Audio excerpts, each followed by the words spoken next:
Welcome back to my channel, Star Booze.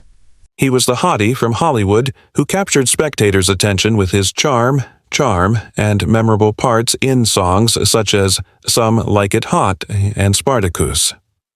However, behind the lights and luxury, the latter years of Curtis's life revealed a lot of different tale. One characterized by isolation, abandoned buildings, as well as a death that closed the curtain silently on one of the most complicated lives in Tinseltown. In the video for today, we examine the Tony Curtis's intriguing duality, his ascent to fame, his million-dollar cinema and art endeavors, as well as the final direction his story went. Let's explore the actual life of this Hollywood icon. Tony Curtis, the renowned American performer whose career lasted almost 60 years, accumulated $60 million in net worth at the time of 2010 saw his passing. Renowned for his captivating on-screen persona and adaptability, Curtis appeared in more than 140 movies and TV series, starting his career in Hollywood in 1949. He became well-known in the late 1950s, with exceptional achievements in Sweet 1957's Smell of Success, Some Like It, The Defiant Ones, 1958 Warm, 1959, as well as Spartacus 1960.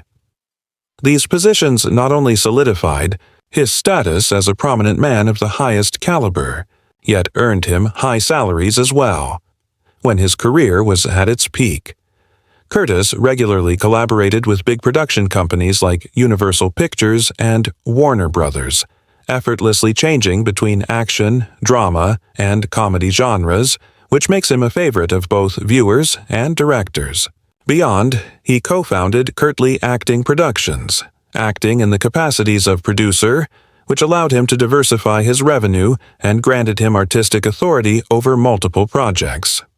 Along with Curtis's efforts on screen demonstrated his dedication to visual artist. His artwork displayed in well-known galleries, such as he was brought by the Metropolitan Museum of Art, both important acknowledgement and money reward. Curtis became more concentrated as he grew older on his creations, which turned into a significant revenue stream and personal contentment in his final years.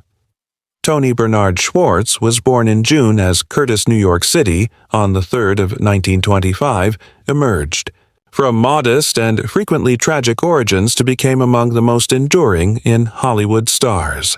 3 sons were born, the oldest being Jewish immigration from Hungary.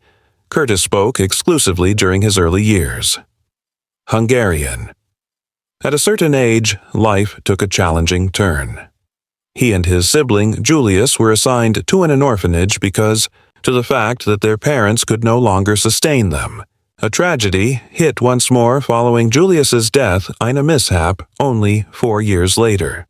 While, when he was a teenager, Curtis momentarily fell in with a neighborhood gang, but a nearby sent him to a Boy Scout to step in.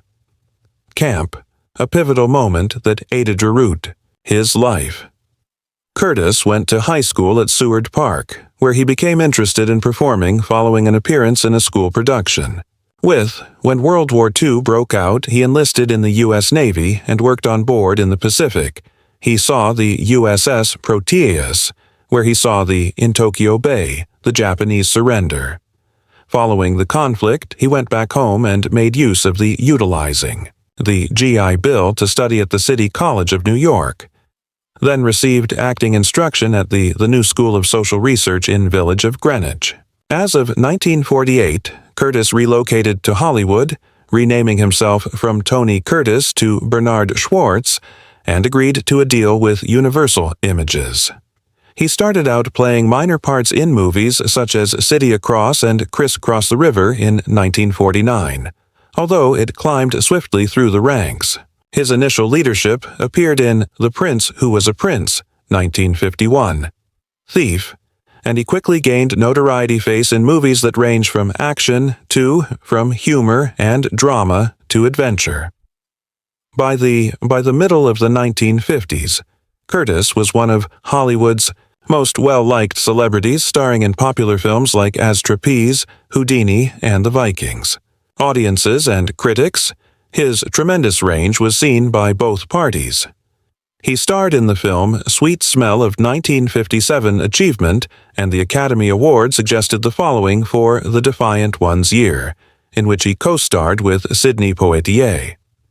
After that, Curtis changed, smoothly transitioning into humor, demonstrating his sparkle in timeless songs like Some Like It, Operation Petticoat, and Hot. All through, he continued to be in demand in the 1960s with parts in The Great Race, Spartacus, and the single, Girl and Sex. As his profession, as he grew older, Curtis tried more serious content. In 1968, he astounded viewers with his eerie performance demonstrating in The Boston Strangler that his ability to be dramatic persisted. Sharp. The 1970s and 1980s, however, delivered.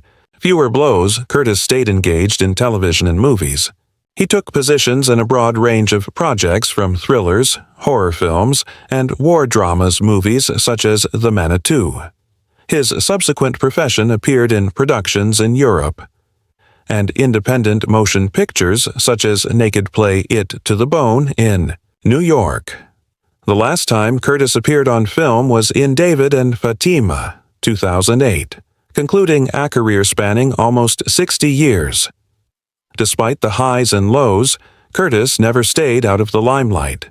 His charm, skill, and perseverance were helpful. He became well-known and one of the most identifiable faces of the 20th century American film of the 20th century. Additionally, with all the accomplishments he has made, he also possesses numerous important properties, something we'll discuss later. Older Southern California mansion. At the peak of his career, the renowned actor Tony Curtis was pleased to get one of the most well-known and opulent in Los Angeles residences, Owlwood Estate. Situated at the ultra-modern 141 South Carrollwood Drive affluent Home Hills neighborhood, the mansion has traditionally served as a representation of the golden period of Hollywood. Its background, splendor, and a list of well-known owners made it one of the most recognizable Southern estates, California. Constructed in 1936, the estate was created by Robert D. Farquhar, an expert in renowned architect well known for his creations on lavish structures. The house was modeled after the Italian Renaissance with elaborate architectural elements and opulent interior areas. Around it was the biggest, at 12,600 square feet, Los Angeles private residence when it was finished. An absolute stunner, even in theater magnificent homes. Curtis bought Owlwood in 1966, not long after he separated from Janet Leigh as another cinema star. Later, he referred to it as the largest mansion I've ever owned, a declaration that complimented both its size and its importance. The mansion comprised 2 main bedrooms, 6 extra staff bedrooms, 7 complete restrooms, as well as 5 halves.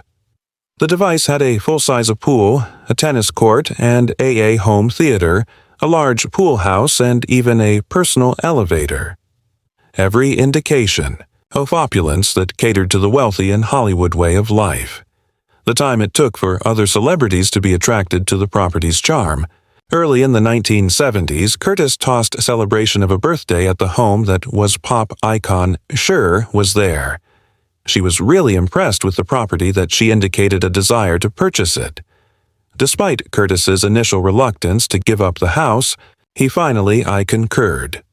Cher and Sonani Bono, her ex-husband, purchased the property for $750,000, which was a substantial amount at the time, and made extensive remodeling. Their later, elegant updates were included in Architectural Digest, solidifying EI's role of the estate in popular culture. However, Cher and Curtis weren't the only notable people to live in Owlwood. Owners from the past and present included co-founder of the 20th century, Joseph Shank-William, a millionaire oil magnate, and Fox Keck. Every owner made a distinct impression on the property, contributing to its fascinating history. The Owlwood Estate now consists of more than merely a mansion. It's a fragment of history of Hollywood. Over the past few years, the property has been listed for costs that can reach $180 million, generating news not just for its outrageous price, but for its legacy as among the most glitzy in Los Angeles residences. The tenure of Tony Curtis at Owlwood marked the height of his career and life, a phase characterized by celebrity, achievement, and the type of luxury that very few people ever experience. The estate is a permanent throughout his narrative, a reminder of the splendor of the heyday of Hollywood. In his later years, Tony Curtis looked for comeliness outside of the flashing cameras and events for celebrities. Early on, he and his spouse, Jill, relocated to Henderson, Nevada, seeking a more tranquil way of life. They made their home in the high-end Sun City Anthem neighborhood well known unofficially as Dell's Millionaire. Roweb development is praised for its opulent residences and tranquil surroundings. The people that live at 2598 Forest City, The Drive, provided expansive views of the surrounding valley and the Las Vegas Strip, supplying Curtis with a charming and peaceful last chapter, distant from the Hollywood glare, abandoned home in the U.S. However, the precise duration of Curtis's possession not disclosed to the public, although it is commonly agreed that the land was originally he spent a portion of his life in the U.S. But now, the opulent house tells quite a distinct tale, one of time, lost splendor, and desertion. From the exterior, the house emits eerie initial impression. Towering, once majestic and commanding, columns are now covered in untamed vines. The scarlet brick exterior, probably immaculate in its heyday, is currently layered with graffiti, only traces of which remain the original elegance of the home. The gates of iron that might have formerly greeted visitors now protect just the shadows, and quiet. Entering, one finds a striking contrast to Curtis's existence once existed. He and his spouse, Jill, co-founded the Sanctuary and Rescue for Shiloh Horses in Nevada. This haven offers safety to mules and horses who have actually mistreated, deserted, or ignored. The Sanctuary embodies his altruistic disposition and commitment to the care of animals, providing a secure setting in which these creatures can get well and have a dignified life. Furthermore, Curtis backed the Budapest's Pickler Institute, a children's shelter devoted to providing young people who are at risk. This participation demonstrated his wider interest for children, welfare, and dedication to enhancing the lives of people who are less fortunate. By means of these charity activities, Tony Curtis changed his legacy from one over-renowned actor into a dedicated cultural and humanitarian supporter. Private life. Tony Curtis spent his days as dramatic both on and off screen, characterized by 6 marriages, individual challenges, and times of intense heartache. His initial, and possibly most, the well-known union was with actress Janet. He married Lee in 1951, at the height of his burgeoning fame. At the time, Curtis was bound by a universal contract. Global, a studio renowned for strictly regulating the public perceptions of its actors. Executives from the studio were adamantly opposed to and afraid of the union would lessen Curtis's attractiveness to women, admirers. They even threatened to do so, destroy his career and return him to the Bronx if he actually carried out the marriage. In spite of the extreme pressure, after eloping, Curtis and Lee got married. By a Greenwich, Connecticut, Judge Jerry Lewis, their buddy and comedian, was present for the brief ceremony. Curtis and Lee rose to prominence in Hollywood as most admired pairs, frequently referred to called the golden couple of the industry. They had a pair of daughters, Kelly and Curtis, Jamie Lee, the latter of whom would eventually become a well-known Hollywood star in her own right. Considering their union following their divorce in 1962, Curtis acknowledged that the breakup left him devastated. "I had a strong devotion to Janet, and most importantly to my line of work," he stated. However, that golden glow started in her eyes to diminish. "I came to see that Whatever I was, Janet didn't think I was enough. I was hurt by that. A lot. Shortly following the divorce, once more, Curtis was married, this time to his 18-year-old daughter, Christine Kaufman co-star, from the movie Terrace, who is German Bulba. He stated that he was married to Lee, had concluded a year prior. Curtis, 2 daughters were born to Kaufman and Alexandra Algra as well. But their union was brief, concluding in 1968. Following their split, Kaufman returned to her acting career after Halt while they are together. Afterwards, Curtis married Leslie in the same year, Alan. 2 sons were born to the couple, Nicholas Benjamin, as well. Nicholas, their son, sadly passed away from heroin use in 1994 to overdose at the age of 23. Curtis later talked candidly about the suffering of that loss, describing it as awful for a father to lose his son. His union with Alan persisted until 1982. Over the ensuing years, Curtis had 2 more short-lived marriages. In 1984, initially to Andrea Savio, which concluded 1992, and subsequently to Lisa Deutsch, whom he wed in 1993 before divorcing only a year later.